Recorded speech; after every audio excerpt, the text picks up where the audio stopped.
Hello, welcome back everybody to Disney Lorcana Challenge here in Lille, France. I am Joe Curley, joined by Baker. Baker, we've got the top 8 ready to go. The games are in a moment. We're going to be looking at the bracket. And I guess there's a bit of time to reflect on that amber steel that we saw previously from Frank. How did you find that one? Yeah, I mean, it was, again, as you say, Frank's so experienced with TCG, knew the deck well, played it really well, and the opponent, the name escapes me, spoke about so many names this weekend, but unfortunately just not getting at the start that they quite wanted.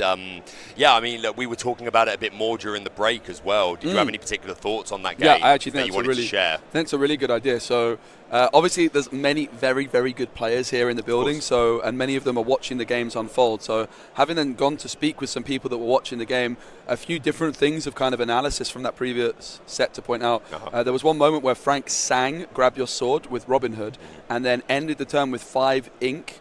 Still available because they didn't want to go for the whole new world. So of course a more optimal play would have been therefore to have gone for the Robin Hood questing and spending that 5 ink instead on Grab Your Sword. So just missing out on 2 ink. So it's really 2 lore. Yeah. It's really amazing to see though how even at the highest level there's still small things that players could be doing better. And I actually think Frank realized the mistake afterwards. They went for the sing Grab Your Swords and then looked at the hand afterwards, was like, oh, actually maybe I don't want to do that. Yeah, I think that's probably more reflective of it. I think at the time he had his line in his head, which involved Robin Hood singing, did that, and then probably just thought about it again and decided that he didn't want to continue down that line of play. But definitely something that's worth bringing up. And here, as you said, we have our Rapunzel bracket. We've got Thea time against Alexis, Ruby Amethyst versus Amethyst Steel. That would be sure to be a great match. We've seen a couple of Amethyst Steel decks do very well over the course of the weekend. Some Jafar, some very mid-range. Do you have any predictions for how that match might go? Yeah, well, I have to say I haven't had quite yet the opportunity to see what version of Amethyst Steel Alexis is playing.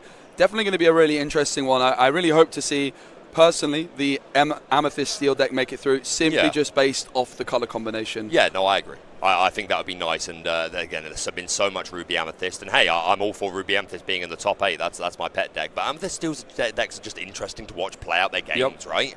We have seen also Ruby Amethyst in all the games we've been casting struggle quite a bit, but there is still at least a couple of Ruby Amethyst, I think possibly 3 in fact, making it into the top cut. You can see Alexis took down Amethyst Emerald as well as the Ruby and Sapphire players on their path to victory here.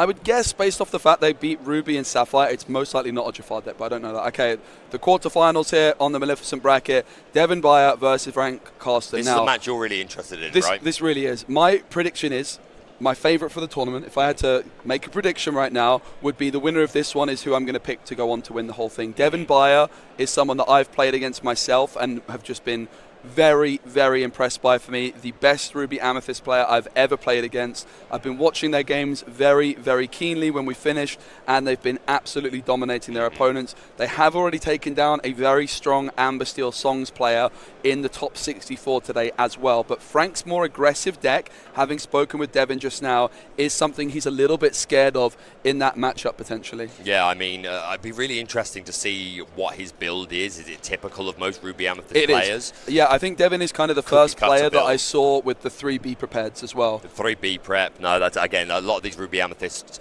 decks have become more mid-range than we've been calling it control since the beginning of the game, which it is true. It runs those sort of cards like Be Prepared, and in the past there was Dragon's Fires and Maleficents, but as time's gone on, it's just become a very mid-range deck with the Lady Tremaines and the Madame Medusas. You don't tend to see those bigger characters like Maleficent, Monstrous Dragon making their way into these decks anymore, and if Devon can go on to be the victor of this tournament, as is your prediction, sure is a statement for Ruby Amethyst, a deck that a lot of people thought was kind of written off, but still putting on a lot of work. But we move over now to the Elsa bracket in the quarterfinals. We have Anthony with some Sapphire Steel. I'm very glad to see that. I thought all the Sapphire, I was paying attention earlier to the standings, trying to see how many Sapphire Steel decks made it. I thought they'd all been knocked out, but no, we have one more Anthony. Anthony we watched earlier on against Atlantis, so you might remember just putting on an absolute clinic of a performance with ramping incredibly aggressive. For sure. This time going to be up against Emerald Amethyst, which is going to be a really interesting matchup. Kevin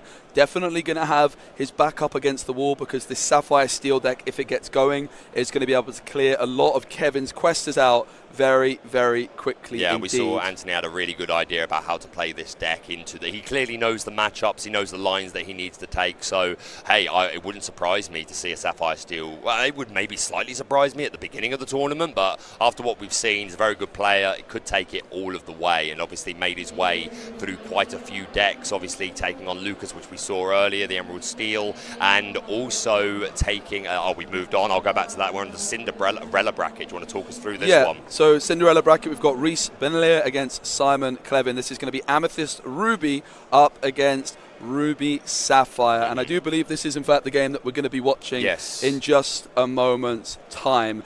You can see Recce here has taken down first the Sapphire and Amethyst player in the first round there, and in the octo-finals, which I'm not really convinced that I like to call them the octo-finals still, but in the following round they took down Amber Steel Songs. The next test is Simon's Ruby Sapphire. This is the game we're going to be watching. It's going to be a really interesting one to see how these two Ruby decks go at it. The Ruby Sapphire deck is now really the way that Ruby plays control, whereas this Ruby Amethyst is definitely still got some control tools, but certainly a little bit more aggressive in terms of questing. Yeah, for sure. It's going to be basically tempo and draw power against the pure ramp of the Ruby Sapphire deck. But again, as we know in Sapphire, that Flavisham Toymaker can be all the card draw that you need. I'm sure this is probably going to be quite a long game, and a lot of every thought's going to definitely go into matter, and yeah, we could be in for a long one here. It's worth mentioning there as well, Simon already taking down the Amethyst Ruby player that is Alexis Valentin in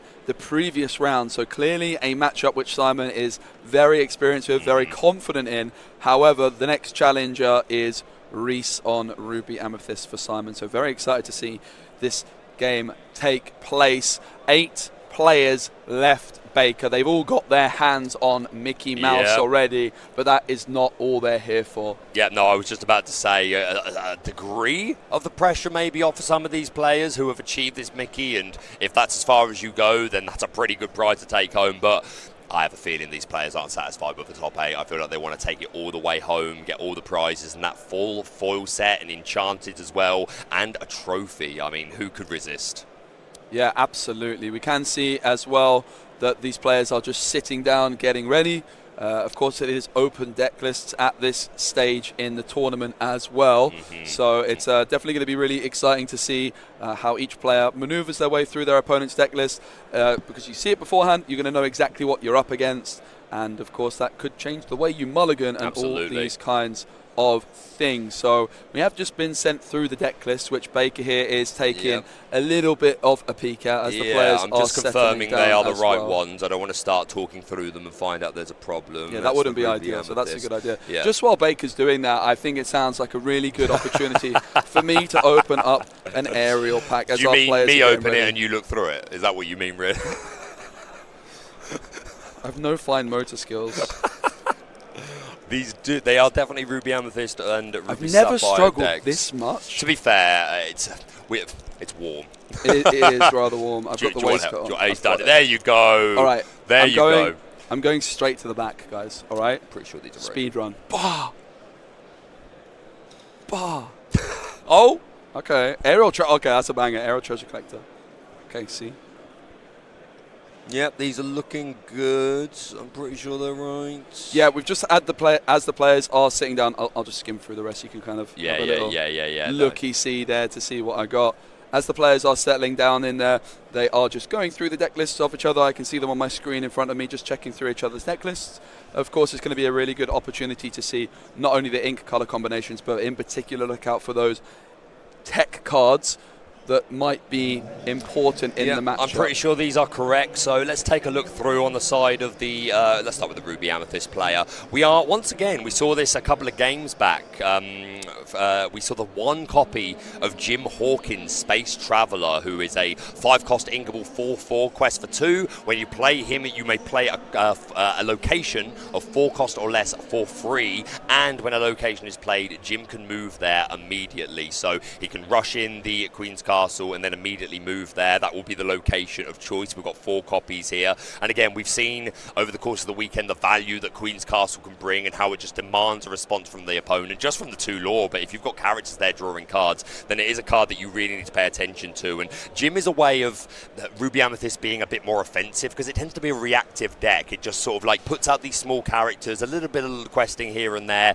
waits for the opponent to build a board, kind of forces them into it, and then tries to get a massive value be prepared. But some Ruby Amethyst players are saying that's too slow for me, the format is far too fast, I don't want to rely on that. So Jim Hawkins, just a bit more of an aggressive option to swing in, so that's definitely something. I think Jim Hawkins is just this card that you include 1 copy of is a really interesting way to go.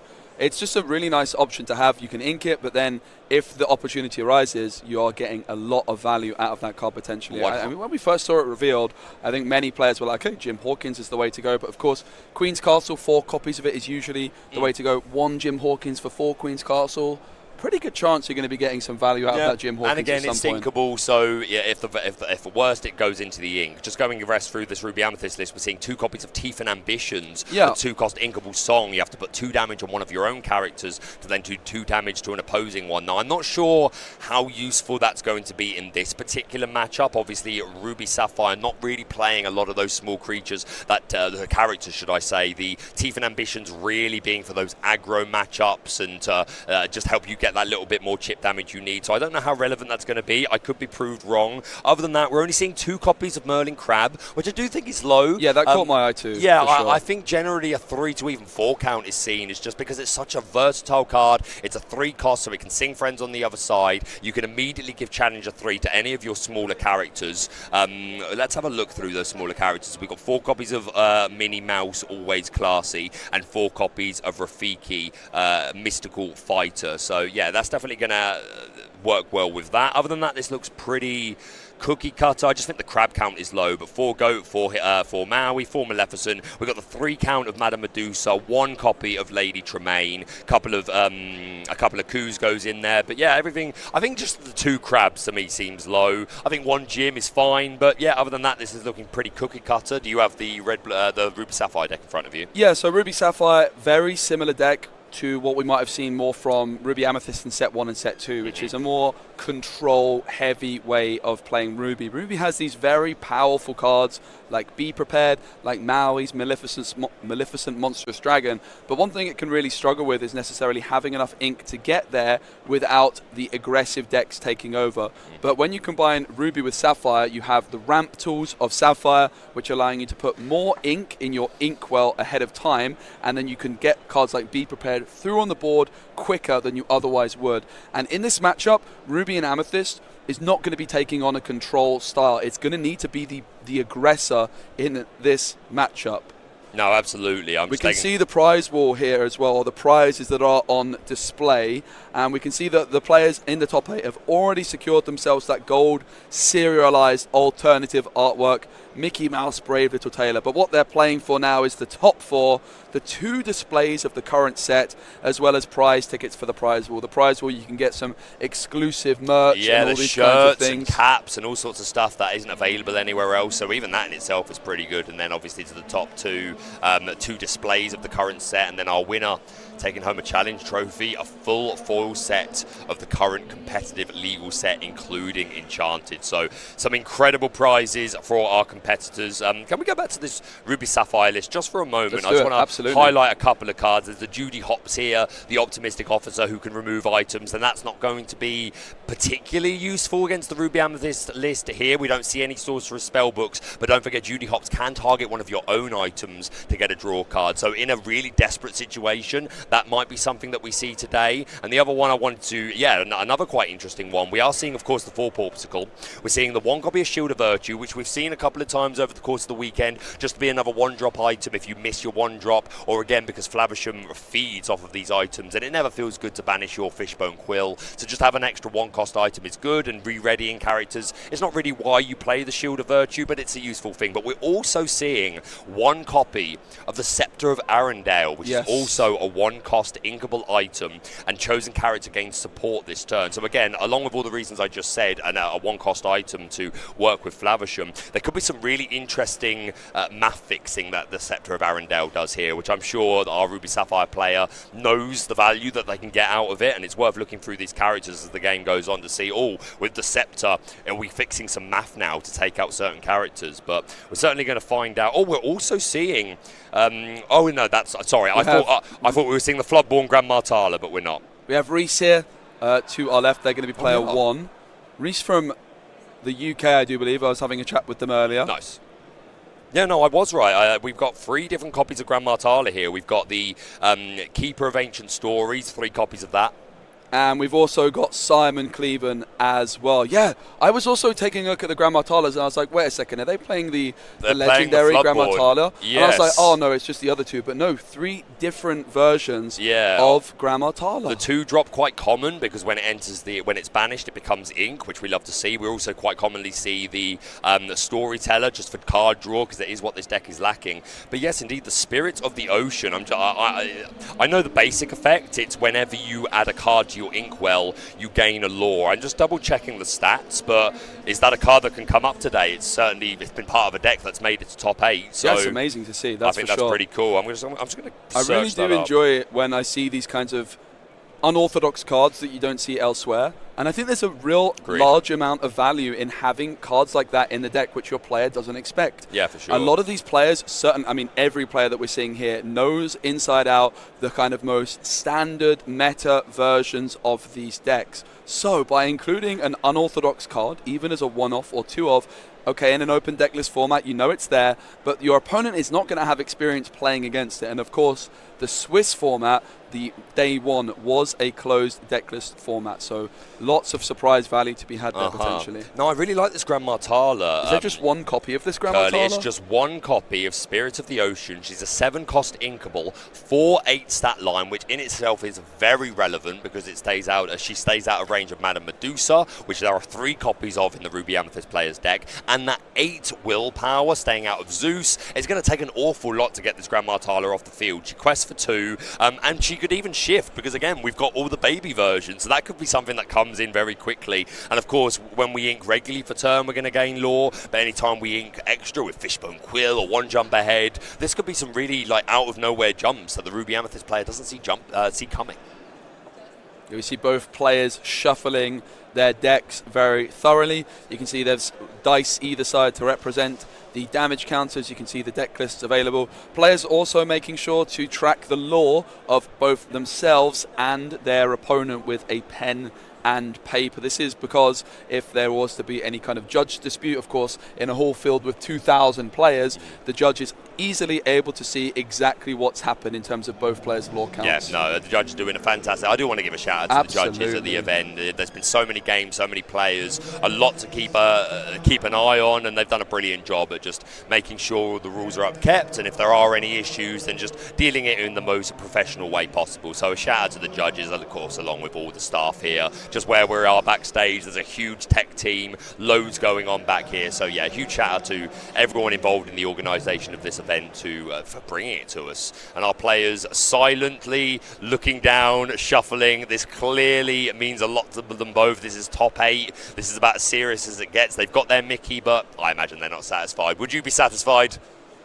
No. I would be satisfied, but I would still want to continue. Yes, on, absolutely. Sure. Yeah. This is not the time to stop and give an easy victory. If you're going to beat me, you are going to earn it. We've finished our shuffling. Also worth mentioning that it's both of these players' first time on the main stage as well. So definitely that added little bit of pressure to be under the spotlight, knowing that all of your plays are going to be scrutinized by the viewers. Yeah, and of course, the closer we get to the end of the tournament, you've got more and more eyes on it as well. People wanting to watch the best players in the game, see what they're running, see what their lines of play are, and hopefully learn. And I'm sure a lot of people at home one day would like to be up here themselves in a feature match. And the more you play, the more you watch people that are better than you, the more you will learn and the better you will get. Big aggressive mulligan from Recce with 5 cards being sent back. Yeah. I didn't catch Simon's mulligan list. They did them somewhat simultaneously there, but Recce is looking certainly for a pretty nice early curve. Knows that they need to get lots of lore on the board as quickly as possible. Of course, one benefit that Recce has of pairing Ruby with Amethyst is access to the GOAT bounce package. So you have the Madam Mims, you also have the Merlins, and in particular, what Recce is going to be looking to do is just start off the early game by getting lots of questing, get around that 15, 16 lore mark, and then just try and finish the job with those goats. Yeah, for sure. But on the other side of the coin, we just talked about that Grandma Tala. Maybe that could come out of nowhere and be that final reach for lore that we need. This is definitely going to be an interesting game, two of the best decks. And we are indeed starting. Recce inking one of those 4 copies of the Queen's Castle. We do see the 1-drop, so important for the Ruby Amethyst player. The whole game just feels so bad if you miss that first drop, because you want to open up your snakes, your foxes, etc. So pretty standard, but fine start. Yeah, the Flaversham's going to be inked, and in comes the Grandma Tala from Simon here on turn number 2. Recce is going to draw. The Minnie Mouse. She's going to quest for 1 lore, which I believe is the first point on the board. So Recce strikes first, but there's a long way to go in this one. Inking a snake, I thought, yeah, inking a snake. Oh, so there were a couple of decisions there. Could have played the snake, bounced the mini back, but clearly just wants to go wide, try and develop as much lore as possible. And again, this Kuzco Wanted Llama, such a consistency card. Only a 2-drop, not the most impressive stat line, but just drawing a card when he's banished means that, hey, if you deal with this Kuzco, I'm not really punished for it. I'm returning a card, I'm getting an extra card, I'm thinning my deck. So I think this is a great opening. You see the Maui in the Inkwell. Simon's going to exert that 3 ink to play a 3-cost Fishbone Quill. And this is a big theme that we see in the Sapphire decks. Fishbone Quill can be exerted, and it puts a card face down into the Inkwell. So Recce is not privy to the information of what the second card was inked by Fishbone Quill. And it's the key card for Sapphire in a lot of ways, because you're getting to those expensive cards a little bit more quickly. And the Grandma Tala also questing. A lot of the time with Grandma Tala, you might see her challenging into Minnie Mouse there. She's going to banish, therefore, and give Simon even more cards in the Inkwell, as the top card from the Inkwell will go face down. But with that 1 copy of Grandma Tala, the Floodborn, the big shift threat is real, and that might force Recce into trading out the Grandma Tala themselves. But do they respect the threat? They do not, it seems, and go for the questing instead, saying, I don't think you've got the shift, and if you do, I don't even care. I just want to quest and get as much lore as I can. A really fascinating start in this one. Yeah, you're right. I mean, that could have been a line of play to go to take the Grandma Tala straight in and guarantee the ink. But at the same time, if it can sit there and get some quests off over the next few turns and is just ignored, then at least that's that first bit of lore that you're generating. Down comes the Shield of Virtue. I actually missed that Simon went first. I thought we started with Recce, but Simon missed his 1-drop. So definitely going to be glad to now find that Shield of Virtue, so that he can remove it through Flaversham and start to draw cards. We do see the Spirit of the Ocean is in Simon's hand. Maybe we will see Grandma Tala dropped. Again, that 4/8, such a bulky card. It quested. It didn't. I thought it was happening. No, of course, I'm getting a little bit ahead of myself. We also saw the Fishbone Quill there putting the 1 jump ahead into the Inkwell face down. Recce again does not have access to that knowledge. The Fishbone Quill is not revealing the card inked via it to the opponent. I imagine the Maleficent. He's on turn 4 now, right? Yeah. So I imagine this Maleficent might go into the Grandma Tala. No, it might just be the Mini. Well, Recce also just might not respect the threat and might just want to continue questing. It's a really interesting decision. I think open decklist format. Yeah, that's what I was going to say. I think normally you'd be absolutely right and you would just ignore it, but because he knows that Spirit of the Ocean is in the deck, maybe that's making him respect it a little bit more.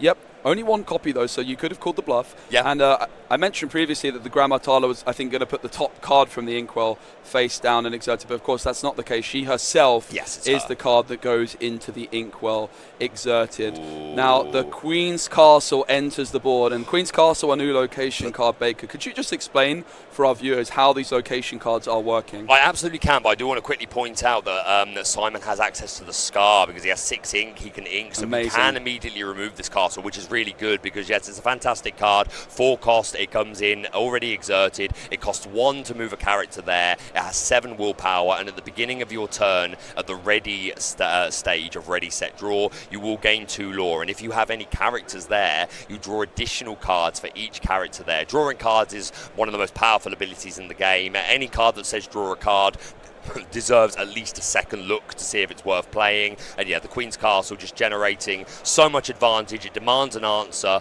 I expect Didn't see what that was. No, I expect Recce might Sorry, Simon has the scar, I meant to say, so this castle will probably be immediately removed. So again, good for him for ramping up that early. And there are 2 copies of the Scar Vicious Cheetah. Opting to ignore the castle, though, and go straight into the Kuzco. Worth saying, could have readied up from the Kuzco like he has now and could still now go into the castle to finish that off if he wanted to. Yep, certainly expect Scar to be challenging again. And it does go into the Queen's Castle, removed in one swoop. And Scar with that little bit of extra strength, just helping out. Scar with that 6 strength wasn't enough on its own, so also I think the Flavisham going forward into it as well. And I think Simon in this previous turn made an interesting play where instead of inking a card from hand naturally in the normal way that you would, where you reveal it to your opponent, they decided to not ink a card that way and rather just simply only use the Fishbone Quill to hide as much information as possible from their opponent. And of course, a downside of Fishbone Quill is while it's great to add extra cards into your inkwell, every card you're putting into your inkwell is 1 less card in hand as well. So deciding to slow down a little bit, hold on to that Develop Your Brain and Tamatoa in hand and only ink 1 card when they could have inked 2. Yeah, no, it is definitely a double-edged sword. Yes, you're ramping so much, but you're running out of cards and resources, which is again another reason why Flavisham is just such an important piece of this puzzle. We're going to move back over to Simon, who's going to ready, set, draw. Draws into a Tamatoa. We have 1, 2, 3, 4, 5, 6, 7. Yeah, so he could get that online this turn if he wanted to. Uninkable 1 jump ahead is suddenly an inkable card thanks to the Fishbone Quill. That is the power of this card. Usually cards in Disney Lorcana which are uninkable cannot be put into your inkwell, but Fishbone Quill overrides that, and it is a really, really powerful tool for many of these reasons. Yeah, it's been one of the strongest cards in the game since it came out in Chapter 1, and I think without this Fishbone Quill, a lot of these decks just don't have enough juice to get going, but thankfully this Quill is all they need. Develop Your Brain chains into another Develop Your Brain. Develop Your Brain, I have to say, what a powerhouse of a card I love it. It is actually getting inked here in order to get to 8 to play Tamatoa. Tamatoa, when it enters the board, is able to put a item card from the discard pile back into hand. Reese did a really good job of removing that Flavisham. Hiram Flavisham, the main card draw tool that Simon has, although Tamatoa can start to put in some card draw work of its own, if only Simon had a Popsicle in the discard pile, which currently they do not. Yeah, for sure. Again, like, it's good to have these extra 1-cost items like Shield of Virtue and Scepter of Arendelle, just so that you've got more, but you want it to be Popsicle most of the time just because you're drawing a card as well. We see Reese inking the Stylish Surfer Mini and is going to be paying 6 so far.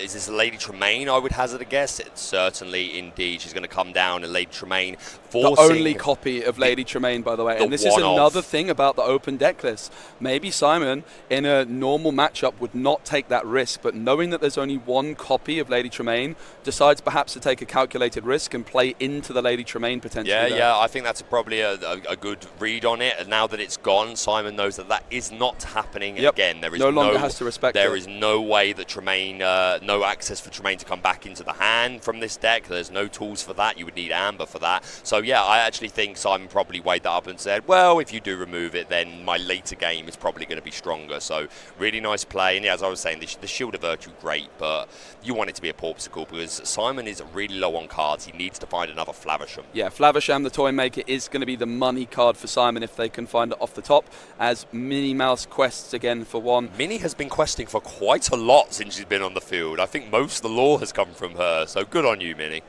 Down comes a Madam Mim Snake, who's going to bounce that Maleficent back to hand, which of course now Reese can play on a subsequent turn to draw more cards. Big card draw moment. What is it? It's not going to be too shabby. It's going not to be bad. a Madame Medusa, but for now, Simon, possibly you could argue, doesn't exactly want to play the Madame Medusa on these targets. There might be better options, but starts to get some more board control. The Madam Mim Snake goes into the discard, and the other Madame Medusa, the boss, is going to quest for 1. Yeah, certainly putting the pressure on, and he must be aware that he's opening himself up to a be prepared turn because there are 6 ink currently in the inkwell. But even if Reese does that, he has to ink to 7, then he plays the be prepared, and that kind of empties his hand a little bit. But I feel like he'd be on the better end of it. But no, we're just seeing the Maleficent come down, drawing a card. Mini Stylish Surfer coming down. That's going to be an answer that it's going to demand an answer. And Mini once again always questing. Another Mini top always deck. questing. Big moment. Is it the flat fish? It's not. Okay, that is incredibly interesting. Yes. So it's going to be a double quest, and there's no choice but for Simon to play the 7-cost iconic song card, the Be Prepared. No, I don't think he plays it this turn. Different decision. No, I don't think he plays it this turn. I've jumped the gun there. Yeah, I think the Stylish Surfer Mini is the only real threat. He knows he can remove the Always Classy. This Maleficent is only questing for 1. I would be waiting until Recce takes out my Madame Medusas so that then I can respond with the Be Prepared. So if you're Recce here, as a Ruby Amethyst player, Baker, do you have a good read on the fact that Simon has drawn that Be Prepared? Is there any other card in their deck you think that they would not have played there? I think, yes, I do, to be honest, because Simon has to be respecting Recce's ability to play Be Prepared as well. So even if Simon had drawn, say, a Tamatoa or something like that, I feel like that would be overextending into the Ruby Sapphire, into the Ruby Amethyst player, because then he would have nothing left. So I think Recce can quite calmly assume that it could just be a normal character, but Simon just doesn't want to overextend into the board. This time it's going to be the Lucky Dime, a new item card. Yeah, this is with some good. set 3. He's topping quite well off the top, and hey, I don't hold it against him. I like to see some of that myself. But Simon has earned it. He's made his way all the way to the top 8. I think he deserves a couple of good top decks, to be honest. Yeah, it's really interesting how it's the second game in a row. We saw it in the previous round. Frank also taking a turn without spending any ink, and Simon's done the same here, holding on to the 7 ink, not playing anything to save, Be Prepared for a rainy day. Of course, Recce with Ruby Amethyst, there's no threat of discarding that Be Prepared away. Simon just waiting to have a little bit better value on it. And that Lucky Dime is also putting a bit of a timer onto the game. Recce needs to win this one quite quickly, or Simon's Lucky Dime, which cannot be removed by Recce's deck, is just going to continue to tick away and edge ever closer to that magical 20 lore mark. Recce on 12 lore. I had a feeling this was going to happen. I think Recce is close enough to game, and Simon doesn't have a lot of cards that I feel if I was in Recce's position, I would probably do this too. I would just extend and try and just push the game over the next 2 turns. But unbeknown to him, Simon is holding that Be Prepared, which I think this may be the turn. You can't take out the mini. Let's put it this way: if you're not playing Be Prepared this turn, then you are completely accepting that next turn Recce is questing for 1, 2, 3, 4, 5, taking him up to 17. So yeah, I imagine we're going to see the quest here, and then probably the Dime proc if he's got enough ink. Yeah, the Dime proc to get another lore, and then I imagine this has to be the Be Prepared, otherwise he's just far too close to game. Yeah, there we go, the big red button. Simon biding his time. I love to see this. I mean, the Be Prepared, you think it's not a very high skill card. You just play it and it wipes the board. But we see there the patience for Simon paying off, wiping the board, and Recce is now trying to get back to a board state where they have characters which can quest aggressively. Recce, though, knows now that Be Prepared is gone, is definitely going to be fearing the Lucky Diamond. Honestly, if Simon could have 1 card in hand right now, I have a feeling it might be Bell. My question is Bell able... There is 10 ink there, right? Yes, no, there's not. 1, 2, 3, 4, 5, 6, 7, 8, 9. But he can use the Fishbone Quill to hidden ink. The Lucky Dime takes him to 10. He can play the Bell for 4 and then immediately tilt the Dime. That would jump him up to 14, and then he would be game next turn if the Bell can't be removed. But goes for the double Dime. I also like this. Oh my goodness, this is so exciting. If he draws an inkable next turn, then doesn't need to be inkable with the Fishbone. Yeah, there you go, even better. So next turn, he's jumping up 10. So Simon's game plan here is, rather than going for the Bell now and leaving her susceptible to something like a Madame Medusa, Simon has developed the double Lucky Dime. The next turn, Bell can go down, Dime can be tapped twice, and that's 10 lore in a single turn. But Simon is only at 9, so it would not quite be match point. No. Recce just 5 away with a goat on the board. It is going to be over very, very soon, ladies and gentlemen. I think he could have this. It's going to depend on Recce's hand. If Recce has a way to bounce the goat, down comes the Bell with that for 4. We've got enough ink to tilt 2 dimes. That's going to jump him up to 19. So Recce next turn can quest with everything, take himself up to 18. And then if he has a snake or a fox... It just needs to be a snake or a fox. It needs to be a snake or a fox, and he can win. Are we seeing it there? I saw a rabbit. I don't think so. It's a big hand. He's got to have one there. That's not what they were looking for. Is he holding it? No Medusa does, though. He's not got it. Like it just does have a Be Prepared. So perhaps if Simon was to top deck a non-character card, they could remain in it for a little bit longer. Yeah, absolutely. He may be forced into it anyway. Desperate times call for desperate measures here for Recce, it seems like. He's got to remove the spell. It's not all over just yet. Recce does also, if he has enough ink, has the option to try something like playing the Merlin Rabbit to try and draw into, for example, a Madame Medusa, draw into a Pinocchio if they play that as well. So Recce definitely has options. Absolutely. The problem is, if he does this Rabbit to try and dig for a snake or a fox, he doesn't have access to the Be Prepared anymore. And if he leaves this bell on the field, it's game. So this is a real decision here. Triple quest. Questing for 3. That's putting them up to 18. The Be Prepared, of course, is also going to be giving, when the goat leaves the board, it will that take extra him to 19. Simon knows that they are just a bounce play away, and suddenly they're like, wait, do I have this win? Can they actually not bounce back the goat? Simon has got to be thinking, if you have the bounce, you've played it. You've absolutely played it by now. One thing that would be fascinating to do at this moment in time. I didn't see the Madame Medusa. Recce just keeping us in suspense, tucked away. I didn't see it. Okay, this is tense. Okay, character card off the top for Simon card is needed. Any character, as long as it quests for a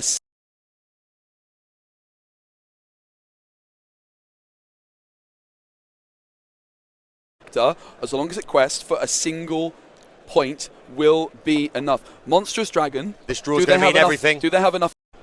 Let's see what happens. Here comes the Monstrous Dragon. Is it enough? The final one. Is it 1 ink short? He's 1 short. 1 ink short, ladies and gentlemen. Absolutely incredible game. There's so many ways that could have gone right there. It's got to be heartbreaking to have missed the bounce. Oh my goodness. Wow, that was tense. Goodness me. I think he's got to be as surprised as us. Wow, what a game. Our French casters, we've just exchanged a look of, wow, what an amazing game. I have to give credit to the French casters because they're the ones they're having a whale of a time as well. They picked this game. Also, Baker, I sneaked my chair to be taller than you. Oh, of course you did. Typical. We didn't see the Grand Martala, Spirit of the Ocean, come into use, but didn't need it. I honestly think that was a steal, but so well played. He knew what his outs were. Just, again, really great tops. The Be Prepared, into the bell, into the dime, and just fantastic. Loved it. A great game of Lorcana. That was an absolute pleasure to watch. It came down to the top deck mode for both players, of course.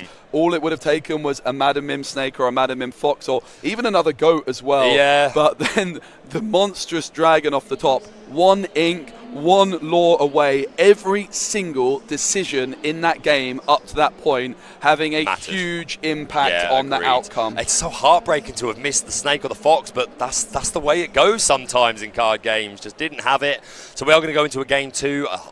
I'm not going to lie, I would like to see this go to a game 3 already, but we'll see if we can get there. Again, maybe. I don't know if I've got another 2 games in me. That really, really stressed me out. I'm not sure I can handle another 2 games as tight as that. It is an absolute pleasure to be here watching competitive Disney Lorcana at the very highest level. Of course, the top 8, worth mentioning, Baker, these are untimed rounds. The previous rounds are timed, but this is the first of the rounds which are untimed. But both players still playing pretty quickly indeed. Yeah, they had 70 minutes, I believe, for the first few rounds of Top Cut today. But yeah, we will not be cut off. In fact, the clock's going up to just show us how long they've been playing for.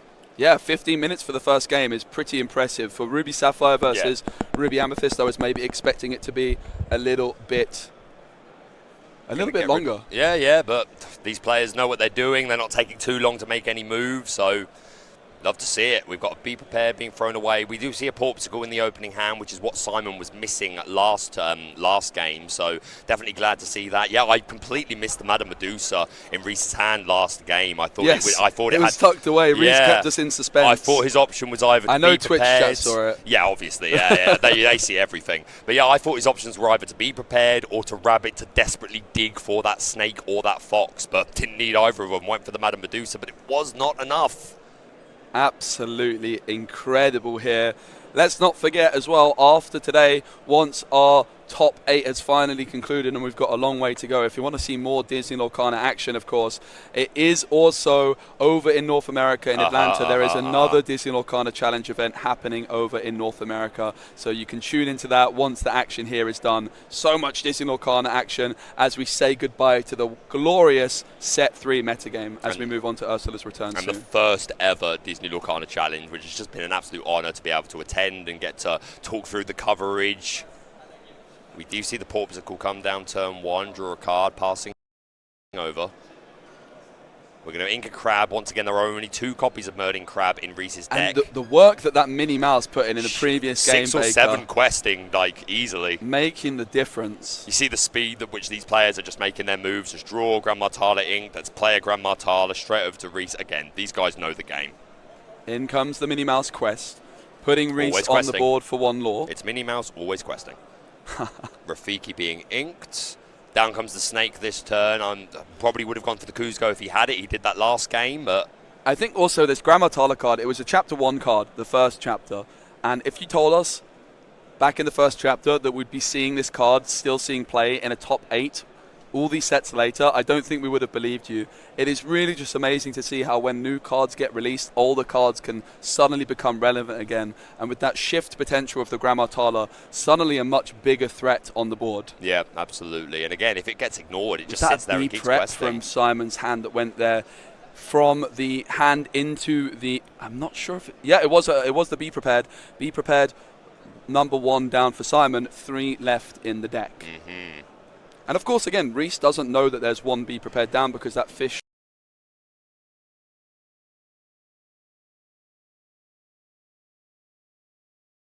Bone Quill is hiding it from the opponent. 3 ink exerted. In comes Minnie Mouse, Stylish Surfer. What a card this is, Baker. Yeah, it's just those mind games that you were talking about earlier from the hidden ink. You know, Recce is expecting there to be a certain amount of counts of cards, but it's unbeknown to him that is 1 less. But yeah, the Stylish Surfer Mini, really aggressive. It's going to demand an answer. Simon not playing any evasive characters, so he's going to be dependent on things such as Madame Medusa, Tremaine, all those sort of like big board clears. So I imagine this Stylish Surfer Mini will get a couple of quests before she is removed.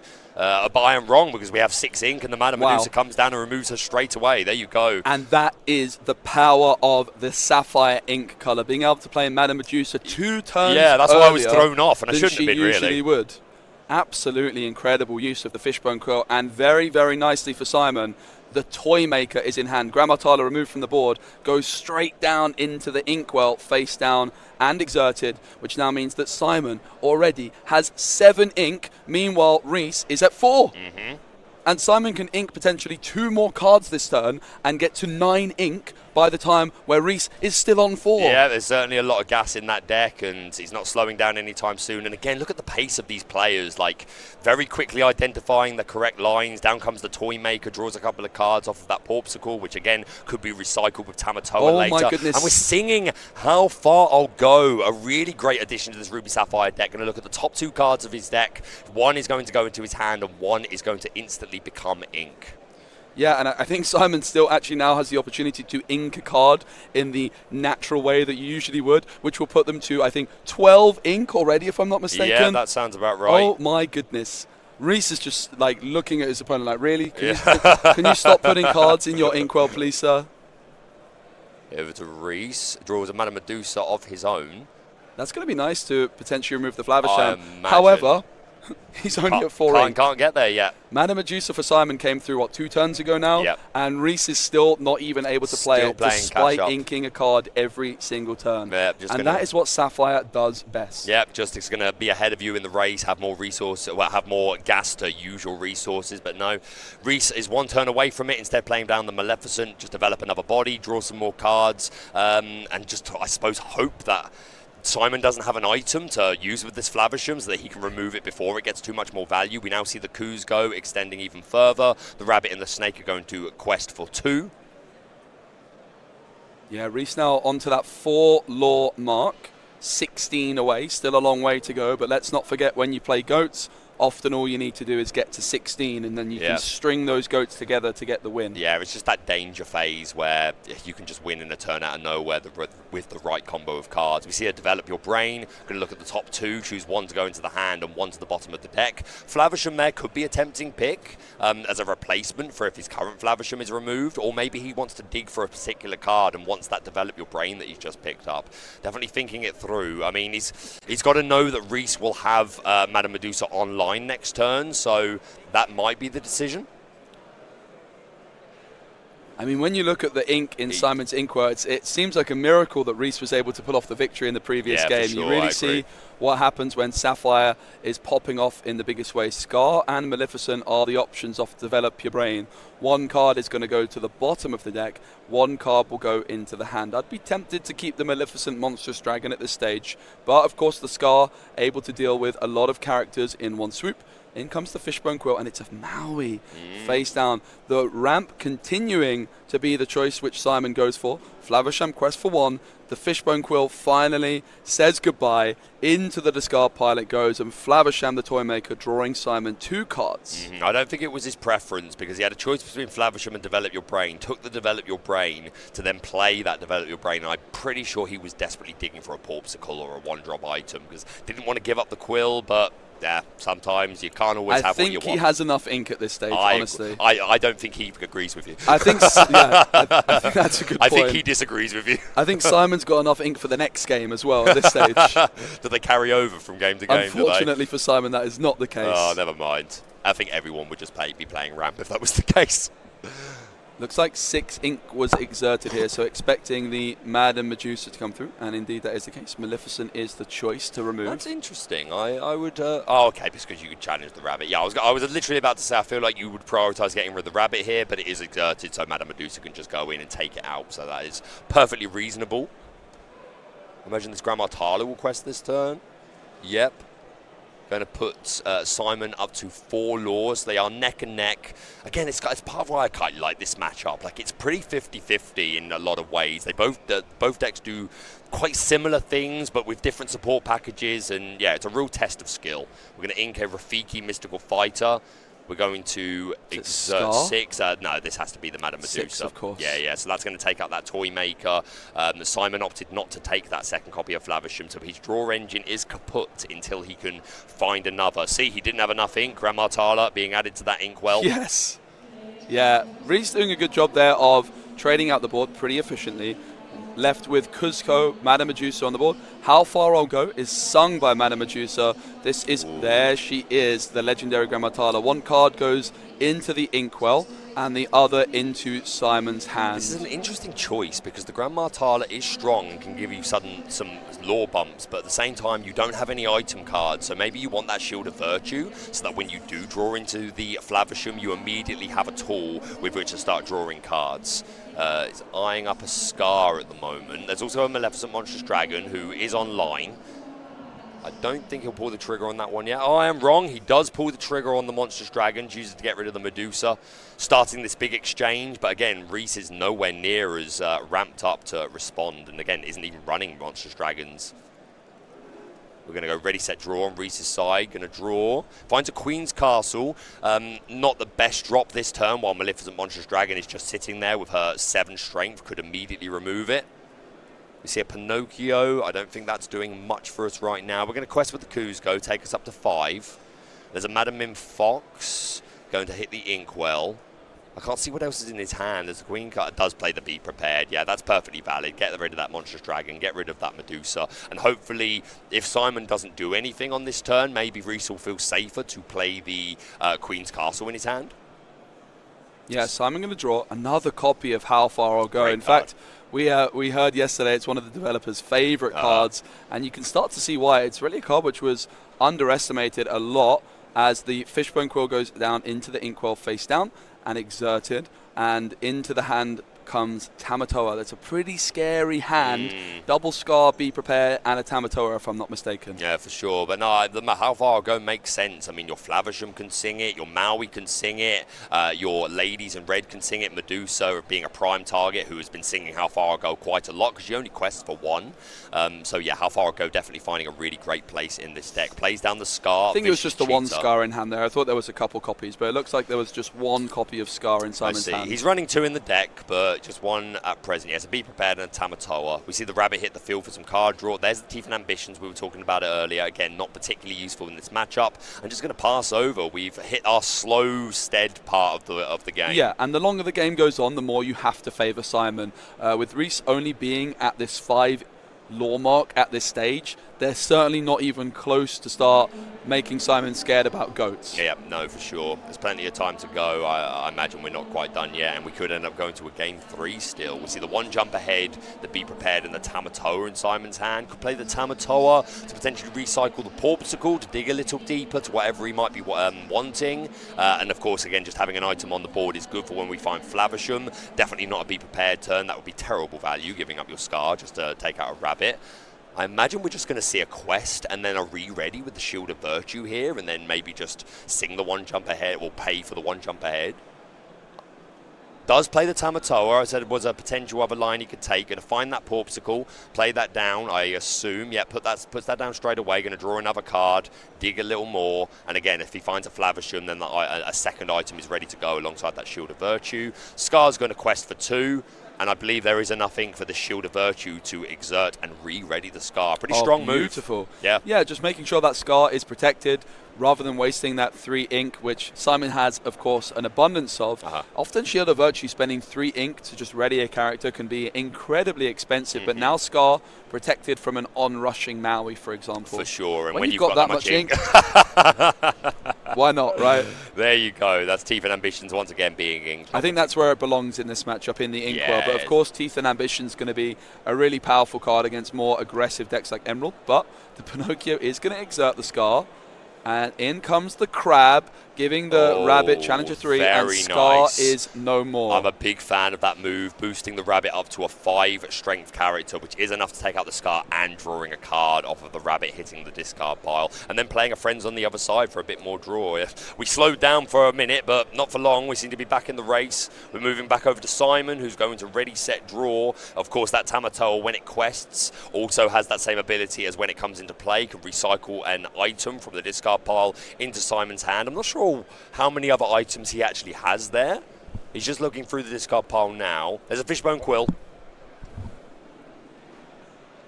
Yep, so we can recycle the Fishbone Quill if he so chooses.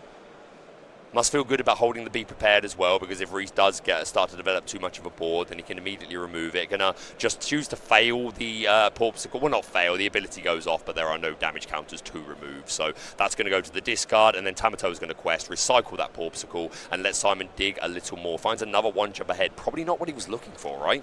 Yeah, so instead of gaining 1 extra lore with Tamatoa by having an extra item on the board, Simon deciding to banish by choice the Porpsicle, which then allows, when Tamatoa quests, to put that Porpsicle back in hand and allow Simon to draw that 1 extra card. That's definitely a combo piece to look out for. If Simon had a Porpsicle already in the discard, they could have just taken that one and left the other Porpsicle on the board, gain the extra lore. 1 jump ahead is going to put even more ink into the ink well. He disagrees with you, but yeah, in that instance, Simon valuing the extra card draw over just 1 extra lore at this point. And here we see why Simon has this 1 copy of Shield of Virtue, readying the Tamatoa, meaning that it is very, very difficult to remove. But of course, if there is a card that you might want, well, Be Prepared could be one, but the Talkative Puppet as well, if it could be bounced back, could present an opportunity for the Tamatoa to be removed. Lady Tremaine often could also be a threat in these kind of situations, but Recce only with 1 copy of Lady Tremaine in the deck. Simon is fully aware that that 1 copy of Lady Tremaine has been removed, so doesn't have to worry about it anymore. And of course, the Madame Medusa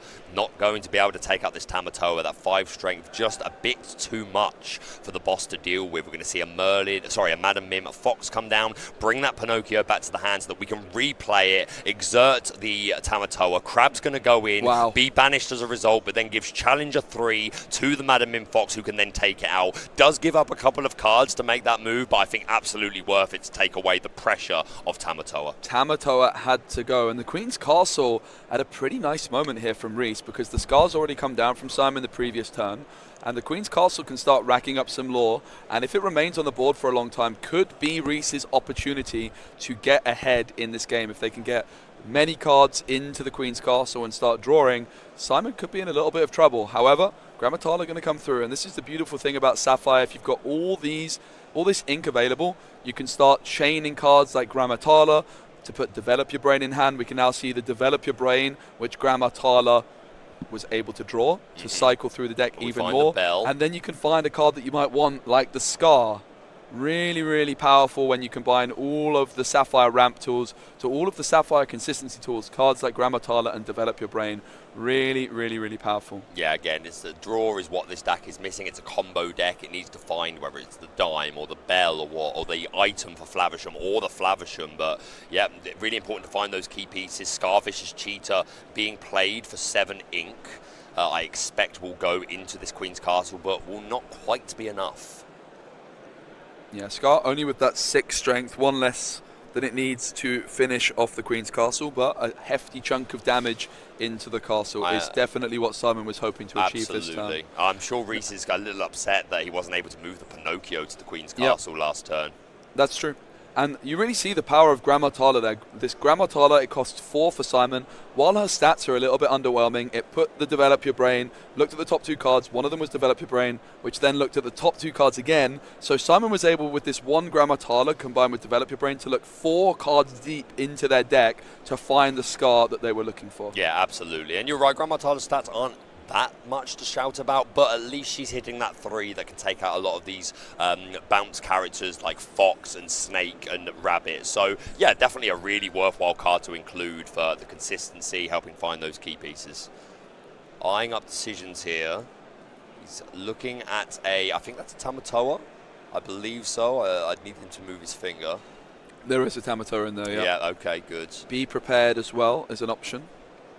Recce is going to exert 4, 5, 6. Here. The Madame Medusa to get rid of that Tala. Again, I was going to say, please don't be prepared before questing with the Pinocchio.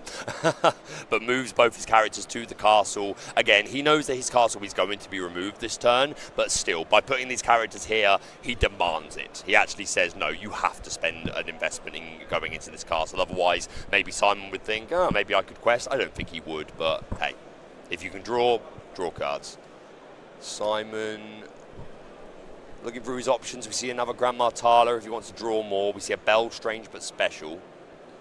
Yeah, both players currently on that 8 lore mark. Simon's still looking for the lucky dime potentially to start really applying a lot of pressure and get this game over with quicker than it otherwise is. Definitely going on a little bit longer than Simon would like, considering how much ink he has. So Recce still going to be pretty optimistic that they could try to mount a comeback, seeing as that dime has still not entered the board. Laying down another Porpsicle. Again, he's just thinning his deck as much as he can, trying to find those key pieces. I'm pretty sure we saw at least 1 dime go into the inkwell for Simon off the Fishbone Quill earlier on in the game. Yeah, and there are only 2 copies in the deck. I'm 99% sure. Let me double check right now. Lucky enough to have only 2 copies of Lucky Dime in the deck, but hey, it's thinning so much, it can only be so long before he finds another one, right? Going to do the same thing again by just almost failing the Porpsicle, nothing to remove on the Scar, just so that he can play the Tamatoa, recycle that Porpsicle to draw another card. Maui's a good card to find.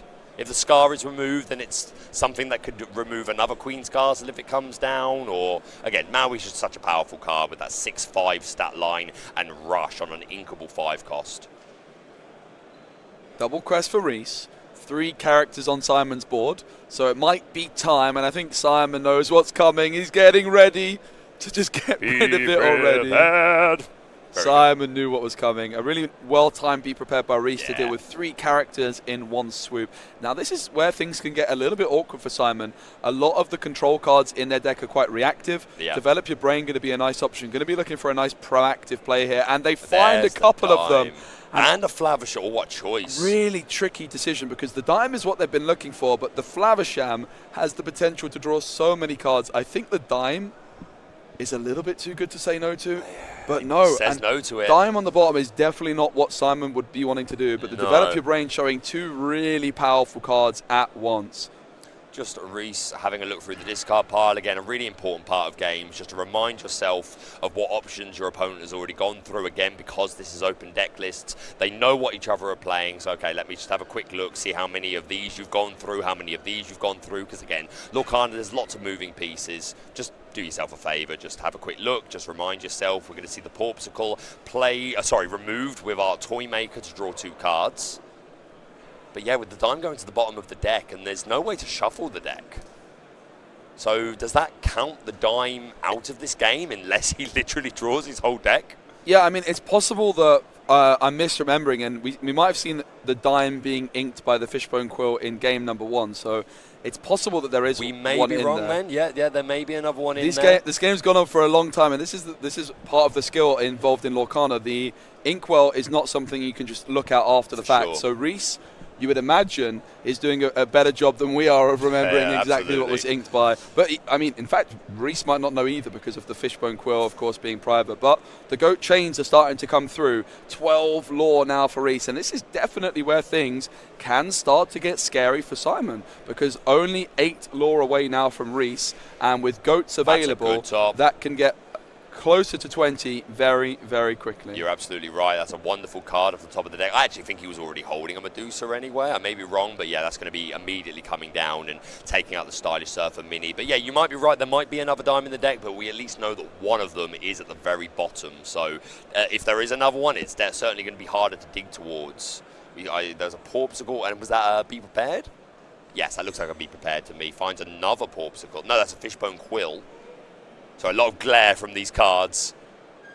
No, Simon's just doing a really good job of staying patient. They did all the ramping early on, and now they're just looking to close the game out, prevent Recce from gaining any lore as often as they can.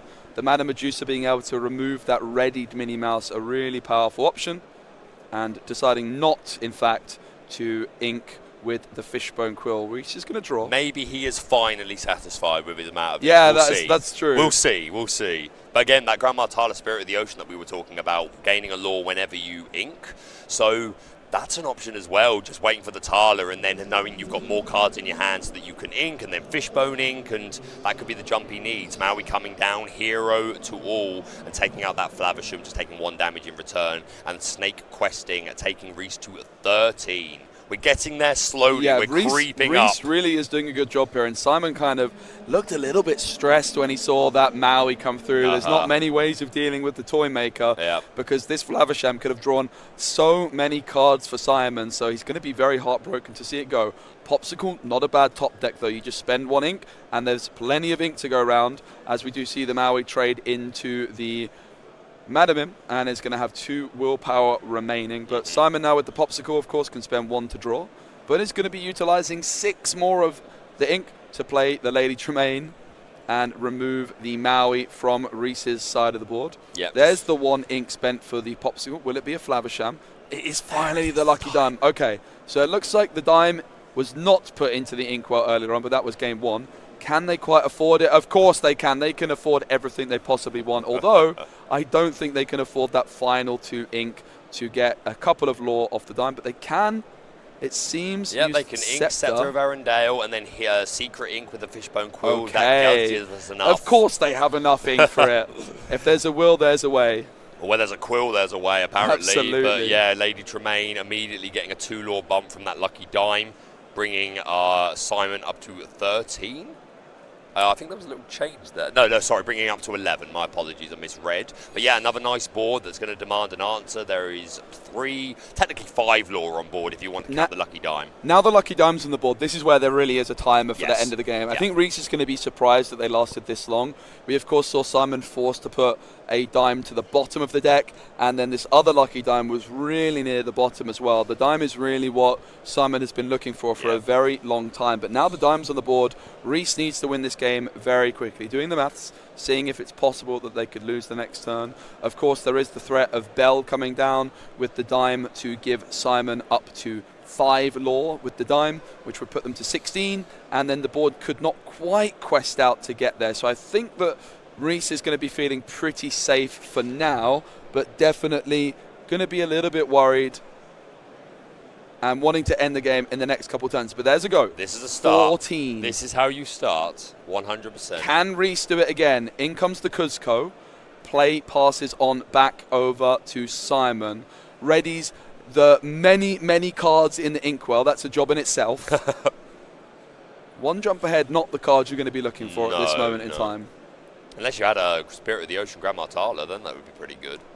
But yeah, this lucky dime, again, we've talked about it a lot, but you can't understate it. Definitely a really underrated card when it was first revealed in Into the Inklands. And as that format went on, just Ruby Sapphire players and Steel Sapphire players just realising, oh, this is actually the final piece of the puzzle we need to compete with the top decks. And yeah, it has put in so much work over the course of the Disney Lorcana Challenge in Lille. Couple of cards questing there. That's the Lady Tremaine and the Madame Medusa, and it's even Stevens, but not for long, as the lucky dime is going to target the Lady Tremaine to gain that 2 lore. And Simon now just 4 lore away. You would imagine that Recce has they ready the Lady Tremaine with the shield. You would imagine now that Recce has to try and win in the next turn. They're not going to be able to go much longer.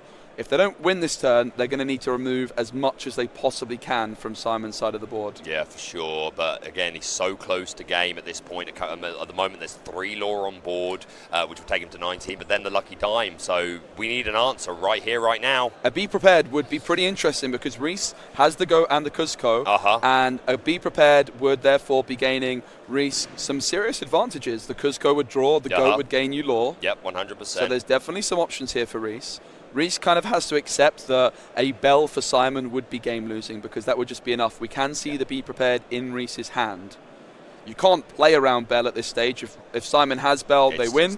But we have, of course, the beauty of seeing that that is not yet the case. The double quest comes through.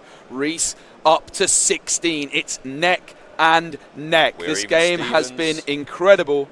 But again, I don't think it's going to be even for long, because I think Recce is going to be forced to sacrifice the Goat here. It's possible also they might want to bounce the Goat back first, so then they can continue to string it together. For sure. While it's great having the Goat leave the board and gaining lore, that also means that it's not available in your hand down the line.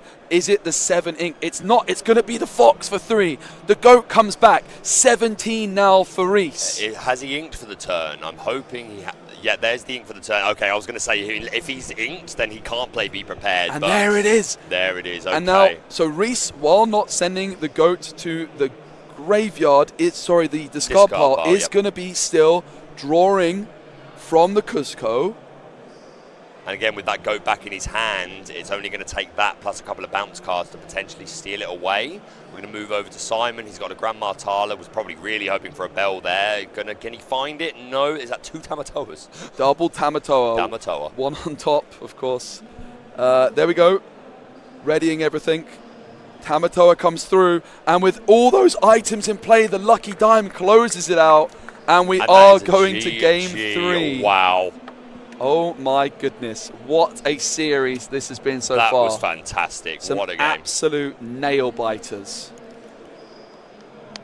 Simon levels up the series, 1 game win each, and we go into the 3rd and final game in this series, Baker. Ruby Sapphire versus Ruby Amethyst. It is a battle of Sapphire versus Amethyst in many ways. It's been, again, these 2 players so experienced with their decks. They know the matchups, they know the way it's played out, and it's all come down to this moment now. We see our 2 players just doing a little pile shuffle, more for counting their cards more than anything, just to make sure that they haven't lost anything and that everything is there and available.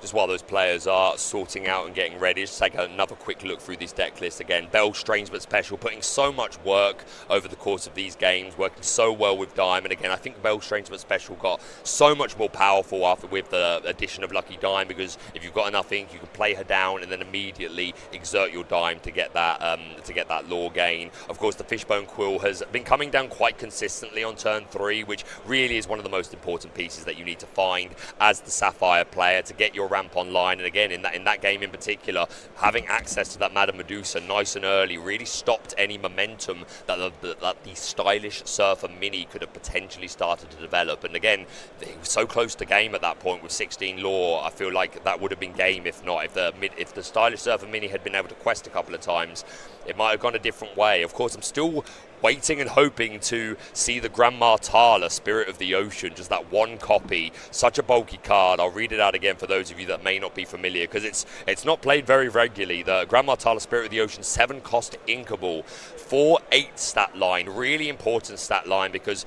being a 4 strength character does keep her outside of the range of Madame Medusa, Medusa has just been so formidable since her release in the game. There are so many important characters that have 3 strength or less. So while it might not sound a lot to some people, just 3 strength or less, that can't be a lot. It really, really is. There are so many popular meta cards that can instantly be removed by it. And of course, that 8 willpower, it's just going to take so much to remove it from the field. Again, we're still to see it hit the field, and it may be that we never do, but I'm hoping that we do before the end. But here we are going into game 3. Here we go. Who will be moving on to top 4 to continue to play on for the title of first Disney Lorcana Challenge champion of Lille, France? Thanks there, Baker. I snuck off. It's been a rather long series. It did. It's been a long weekend, don't worry. You had a little refresh. You deserve it, brother. But yeah, our players little sprint across the hall. Our players are just shuffling up here, offering the cut, obviously, to their opponents. Yeah, so both players, obviously, thorough shuffle. You're going to want to make sure that you've not got any cards in kind of an order that you want everything to be random for both. Yeah, there's that. Both yourself, the competitive integrity, but at times it can be really awkward if you end up drawing cards which you haven't shuffled properly. Yeah, I agree. And again, also just making sure you're counting your cards to make sure that you've got everything that you could need. So, yeah, just both our players getting set up. We see the... I think this is doing the mulligan. Oh, no, they've already started. We saw the 1-drop Minnie Mouse after an ink. Simon going to follow up by inking and playing down the Porpsicle, which is always their preferred play. This Minnie Mouse is back, Baker. Always questing. Always questing. Minnie Mouse always Teeth questing. and Ambitions always in the ink Now well. we've got 2 minis that are going to be always questing, and yeah, Teeth and Ambitions, like we've said, not really a particular piece that we value too much in this particular game. I think I can see. Actually, speaking with a player that I think they made the top 16, Baker, they were running Teeth and Ambitions in Ruby Amethyst, no Be Prepareds, but 2 copies of Hydra. Oh, okay. Yeah, they made the top 16. I'm not sure if they're still in it. I'd be very interested to see that deck list. Yes. I'd love to talk about Hydra, but I feel like if we do, we'll get too distracted, and these guys are moving at such a pace. But that's cool. I like that. Yeah, double mini on the board. Will we see the 3rd mini from Recce with the stylish Surfer? It's certainly the ideal turn 3 play they might be looking for. Oh, baby, a triple!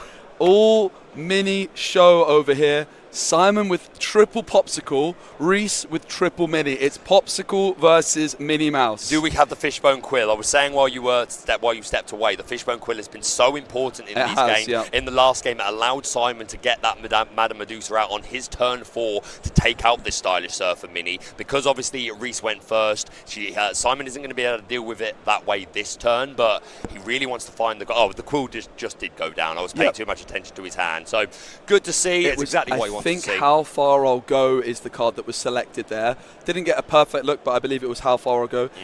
Deciding instead to hold on to those Be Prepared. And now the Fishbone Quill down on the board is huge, because that means Be Prepared is going to be able to come down far earlier. Yep. And Recce, now knowing that, might also be inclined to not play too heavily into it. Something like a Rabbit on turn 4 would be a great option at nullifying the value slightly of that Be Prepared. So while your whole board gets cleared, at least you're getting some card draw as well. Yeah, I think a Rabbit or a Maleficent that at least draws you the card, or a Kuzco that's going to draw you a card when it's gone. And yeah, there we go, the Maleficent coming down again. As you say, you don't want to overextend into this Be prepared, but if you're playing cards that are drawing you cards anyway, you kind of force them to play it, because if Simon does go be prepared here, that's all he does with his turn. Like, he ramps, obviously, but then he just ends. So I think Recce will be fine with that. But yeah, this is a much quicker game with Recce getting to 7 already.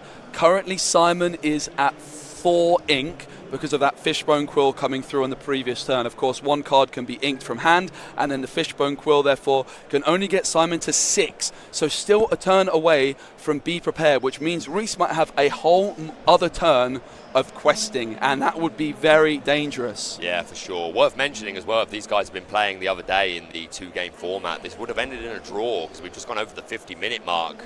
But I'm thrilled that we get to watch this play through to its conclusion. We're going to see the Fishbone Quill exerted, a secret ink. I missed what it was he secret inked. But again, ramping himself up to 5. Can also ink for the turn, I believe. Yep, they can get to 6 ink this turn, which is just 1 short. Recce going to know that as well, so I think Recce would have even preferred a slightly more aggressive quester than this Maleficent on the previous turn, and not a single card played. Did you see that look from Recce? I did. No Tremaine, no Medusa, nothing at all. These players, like, again, not in a rude way, haven't really been looking at each other much unless they really have to, and that's not them being rude. They're just in the zone, but Recce clearly surprised by that. A little look up like, are you sure? Okay, let's go then. Everything quest. Always questing. It's Minnie Mouse popping off 11 lore for Recce. Does still have, and the Queen's Castle. Huge play from Recce, because the locations are the only cards as well as items which Be Prepared does not remove. That's going to mean that Recce, even with the Be Prepared, is going to continue to gain lore next turn. Yeah, I think that was a potentially game-winning move, especially when he's already at 11 lore to Simon's 0. Be Prepared comes through. He has to. The board is wiped, but the items remain, and importantly, the Queen's Castle is still intact. Recce is going to be gaining 2 lore for the castle. Couple of Maui's not what you want at this moment in time. No. Is there anything better for Recce to go for? There isn't, but it can move into the castle. Yep. Hopefully that's going to draw him some more cards on the next turn. I don't think Simon has a way of dealing with this castle in one shot. Obviously, Maui and Scar just 1 strength short of being able to break down the walls of this Queen's Castle. Recce 7 lore away from victory. Simon still on 0 lore. They have a whole bunch of items, but not much in the way of removing this Queen's Castle as it stands. Bell, Be Prepared, not what you want on a lucky dime. We played the dime. Yeah, I mean, he needs to, if he's going to catch up, that's the way to do it. But it's we're a lot of items. 1, 2, 3, 4, 5, 6, 7. We're only at 8 ink. That seems really low for Simon after watching the last couple of games. Double card draw because of the castle. Yep. Maui is going to exert to sing Friends, Lovely. Which is definitely a nice use case for Maui, as he cannot quest. Yep. Can't quest, no lore even if he could, so if you can use your Maui to sing something, then that certainly feels good. And again, Baker, Recce was 5 away with goats in the deck. I feel like Recce has got this at this point. I feel like Simon needs so much to catch up, and he still isn't in a position to deal with this Queen's Castle. Yep. And then we have 3 characters all having a disco at the Queen's Castle. Yeah, and Simon might be forced to wipe all these characters away with another Be Prepared, but of course a Be Prepared is not dealing with the castle. The locations being a game changer, a way of trading, leaving lore still on the board after a Be Prepared. The castle's going to stick around for another turn and gain 2 more lore. Recce is 3 away from victory now. I think the writing's on the wall again. Still, how is Simon dealing with this castle? He has 4, 5, 6, 7, 8, 9. He could play a double Maui. That would be one way of doing it. Down comes the Pinocchio and the Rafiki, both going to be invited to the disco at the Queen's Castle. Passing over, we draw a Tremaine. It's okay. I don't think it's enough. Yep.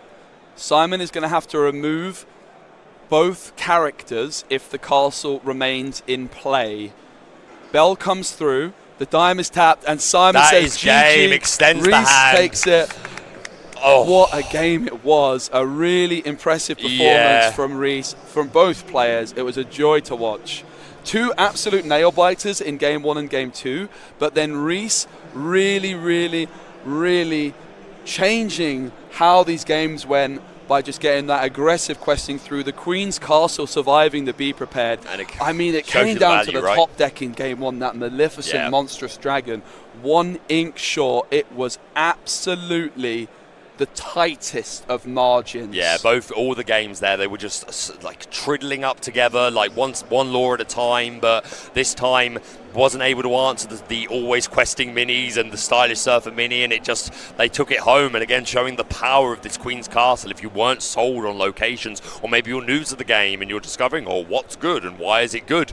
That is why Queen's Castle is very, very good. Yeah, absolutely. So I'm just going to wet my whistle. Really, really enjoyable game. I mean, it's very funny how tight the first 2 games were, and they dragged on for a very long while, and then the third and final game was just over before you knew it. Yeah, after 2 really slow games. I'm not sure there was a single character card that went down there for Ruby and Sapphire in Game 3. Just items and ramp, that's it. I'm a little disappointed we didn't see the Spirit of the Ocean, but never mind. We can dream about it. But yeah, huge congratulations to our winner who'll be moving into the top 4. Wow. What a day of Lorcana. I'm absolutely loving it. What else is there to say about that we haven't already said? They know the matchups, they know the decks. There were some really good top decks. Again, I say that it was slow. They weren't slow playing. It was a long game, but they were making their moves quite efficiently. They knew their lines, identified them really quickly. So, yeah, fantastic game of Lorcana. Yeah, I really, really enjoyed that. Okay, so everybody in the chat, let us know what deck do you think is going to be winning Disney Lorcana Challenge. We've seen one Ruby and Amethyst deck now make it through to the semi-finals. We will, when we come back from our break, be letting you know all the other decks that have made the top 4.